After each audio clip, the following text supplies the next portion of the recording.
Ассаламу алейкум, урматтуу мекендештер, урматтуу менин катталуучуларым. Билесиздер, мен Великобритания боюнча ссылка жөнөтүп, Великобритания боюнча келиңиздер туугандар деп колдон келген жардамды берип жүргөм тиктоктон. YouTube каналга дагы анча видео жүктөп турат элем.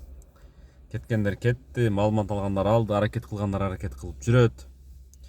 Айтор агречер иштебей калыптыр. Аңгисе билгендер гана кете турган болуп калыптыр ушул жылы. Негизи ушул жылы эмес, эми да бар экен фирмалар.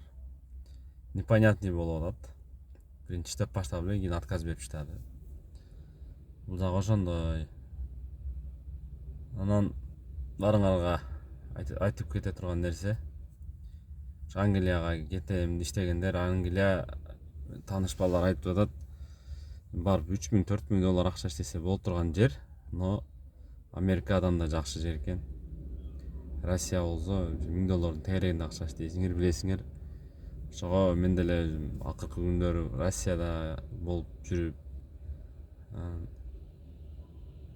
Англияга барып келген адам катары айта алам, что Америкага кеткенге жетпейт экен. Окуу жолдору менен, green card тутуп, үй бүлө менен чогуу. Анан беженец болуп кетиш керек экен. Кимдин кандай варианты бар, шарты бар, карап көрөсүздөр. Биз да ойлонуп атабыз. Окуу жолу менен кетсең, ошо через Сингапур аркылуу окуп кетсе болот экен, айтишник болуп 6 ай. $5000 акча кетип калат, убакыт өмүр кетип калат. Политика убежище болуп кетсең, анда Кыргызстанга келиш кыйын болуп калат.